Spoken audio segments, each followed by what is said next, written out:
Бул сабакта HTML-дын сүрөткө тиешелүү болгон бөлүгү менен таанышабыз. Башкача айтканда img деген тег менен.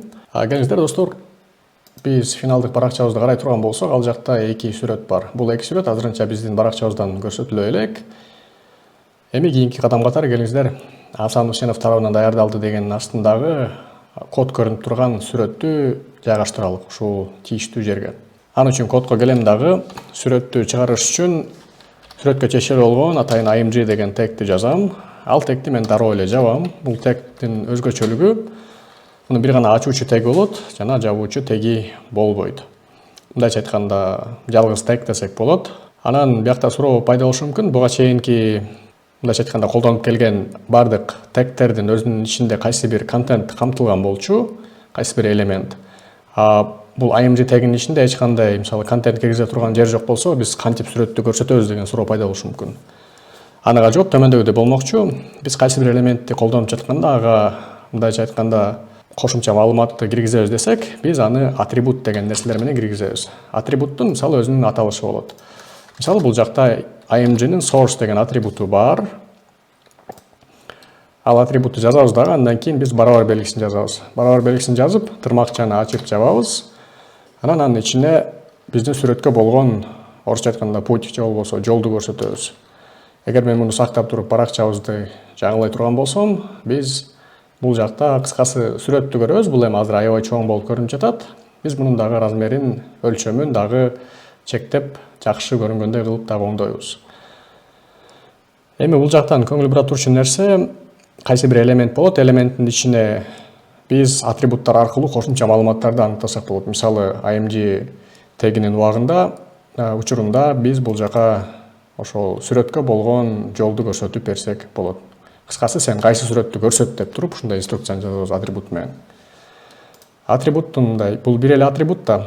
Биз бул жака да бир нече атрибутту аныктасак болот. Мисалы биздин учурубузда азыр ушул сүрөттүн туурасын жана узунун бир аз иретке келтиришибиз керек. Мисалы, кайсы бир сүрөттүн туурасын аныкташ үчүн биз width деп аталган атайын атрибутту колдонобуз, барабар белгисин жазабыз. Анан бул жака мисалы келиңиздер 500 деген маанини жазайын. Кыскасы ошол бул атрибуттун аты width, ошол тырмакчанын ичиндеги атрибуттун мааниси деп эсептелинет. Эми мен бул мааниге 500 деп кайсы бир маанини бердим. Сактап туруп кичирете турган болсом, менин сүрөтүм мындайча айтканда туурасынан 500 пиксель деп аталган атайын бир өлчөм бирдигине чектелип калды. Мисалы биз жолдун аралыгын, чакырымдарды километр менен өлчөй турган болсок, экранда болсо биз ушундай өлчөмдөрдүн бардыгын пиксель деп аталган бирдик менен эсептейбиз. Эми келиңиздер биз финалдык баракчага салыштырып дагы көрөлүк, ушул сүрөт ошого окшодубу же окшогон жокпу дегенде. Байкай турган болсок, ал сүрөттүн узунугу бир аз кыскарактай сезилип жатат. Келиңиздер биздин баракчабыздын дагы сүрөтүнүн узундугун бир аз мындайча айтканда кичирейтип келелик. Анын үчүн height деген атайын дагы атрибутту колдонобуз. Келгиле анын мааниси катары 250 пиксель деп аныктайлык. Баракчаны жаңылай турган болсом, ушундай мындай жакшынакай сүрөт болуп аз бизге көрүнүп калды. Мындан сырткары достор, дагы 4-чү атрибут бар, абдан маанилүү img тегинин. Бул alternative text деп аталат. Кыргызчага которгондо альтернативалык текст. Мисалы, кайсы бир себептерден улам биздин сүрөтүбүз жүктөлбөй калышы мүмкүн. Анан мындайча айтканда экранга колдонуучуга ошол сүрөт көрсөтүлбөй калышы мүмкүн да. Ошондой учурларда сүрөт көрсөтүлбөстөн кайсы бир биз азыр аныктай турган альтернативалык текст көрсөтүлөт. Альтернативалык текст өзүнө ушул сүрөт эмне жөнүндө экендигин белгилей турган кыскача маалыматты камтышы керек. Мисалы, бизди көрүп аткан сүрөт кайсы бир код экен, биз мындай деп баяндасак болот ушул сүрөттү. Экрандагы программдык код деп жазып туруп сактайбыз. Анан келиңиздер, биз сүрөт кайсы бир себептерден улам жүктөлбөй калышы мүмкүн деп айтпадык. Ошону имитация кылыш үчүн биз бул сүрөттүн атын өзгөртүп койсок, веб-браузер ушул post imgq деген сүрөттү таба албагандыктан ал бул сүрөттү деген бизге көрсөтө албай калат. Байкадыңыздар, мен баракчаны жаңылаганда сүрөттүн ордуна бир кайсы бир белги көрсөтүлүп калды. Анын жанында болсо альтернатив тексттин ичинде эмне деп жазган болсом, ал көрүнүп калды.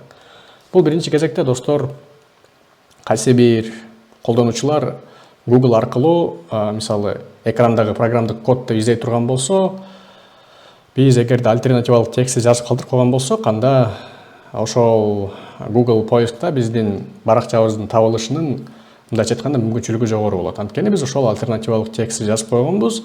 Жана Google'га окшогон атайын издегич машиналар ушундай нерселерди мындайча айтканда иштетишет жана баалашат.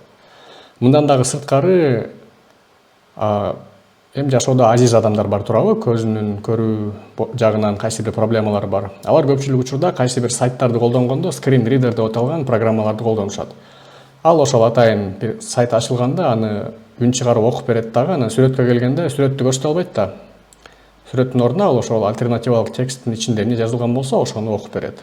Кыскасы, бул абдан маанилүү жана биздин колдонуучуларга жакшы жардам бере турган атрибуттардын бири болуп эсептелинет. Достор, келиңиздер кайра бул сүрөттү ордуна келтирелик. Баракчаны жаңылайлык. Эми биз көрүп жатабыз, ушул Асан Усеновдун дагы сүрөтүн киргизишибиз керек экен. Ал ошол вебтин базалык тил HTML дегендин астында дайындалыптыр. Биз эми 17 саптан келиңиздер, дагы кайра эле ошол IMG тегин аныктайлык дагы. Анан ал жака source катары ошол Асан Усеновдун сүрөтүнө болгон жолду көрсөтөлүк. Эгерде мен Ctrl Space же болбосо Ctrl Pробел кнопкасын баса турган болсом, мен жакта мага мындай азыркы ушул мен иштеп жаткан папкадагы сүрөттөрдү таңдоого көрсөтүп берет. Мен билем, мага Асан Усеновдун сүрөтү керек, ошондуктан Асан Усенов деп .jpeg деп жаза турган болсом, мен бул жактан өзүмө керектүү кодду ала алам. Баса айта кетет нерсе, биз мурунку сабактарда GitHub'тан ушул папканы көчүргөндө бул сүрөттөрдүн баардыгы ушул папка менен кошо келген болчу. Ошондуктан код редактору мага мунун проблемасы жок, мындайча айтканда таңдоого чыгарып берип жатат. Муну кайра өчүрүп коеюн. Бул жак жакшы көрүнүш үчүн. Эми келиңиздер, бул жакты дагы обновление кылалык өзүбүздүн баракчабызды. Көрүп жатасыздар, проблема дагы деле ушул узуну туурасында болуп жатат. Аны келиңиздер кайра оңдой кетелик. Width менен биз ушул сүрөттүн туурасын белгилейбиз. Келиңиздер аны 50 пикселге чектеп коелук. Келиңиздер дагы узундугун белгилейлик. Муну дагы 50 пикселге чектеп коелук. Сактап туруп баракчаны жаңылай турган болсок, биздин финалдык баракчага окшош болуп көрүнүп калды. Эми келиңиздер бул жака дагы альтернативалык текст чечелүү болгон атрибутту аныктап коелук. Ал жерге келгеле Асандын бетинин сүрөтү деп жазып коелук.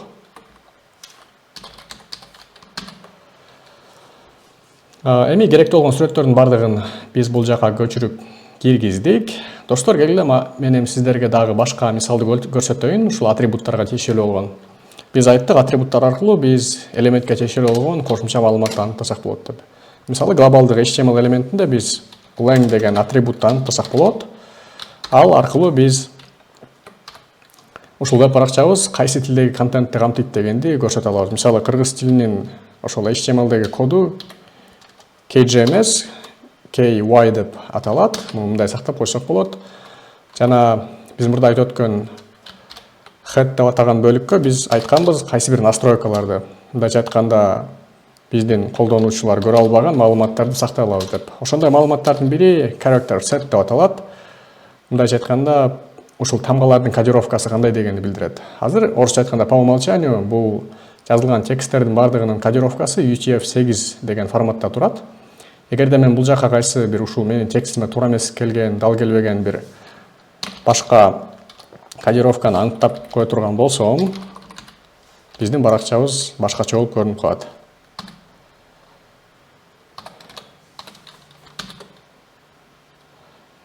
UTF-тен дагы башка, мисалы Windows 12.51 деген кодировка бар. Эгер мен муну бул жерден обновление кыла турган болсом, көрдүңүздөрбү, кайсы бир аябай күлкүмүштүү болуп көрүнүп калды бул жактагы тамгалардын бардыгы.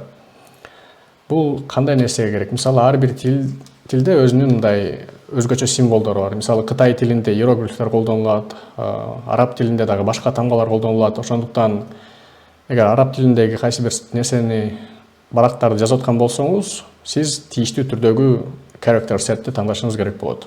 Эгер мен бул жака кайрадан UTF-8 деп көрсөтө турган болсом, менде эч кандай проблемасыз мурунку баракчанын абалы кайтып келет.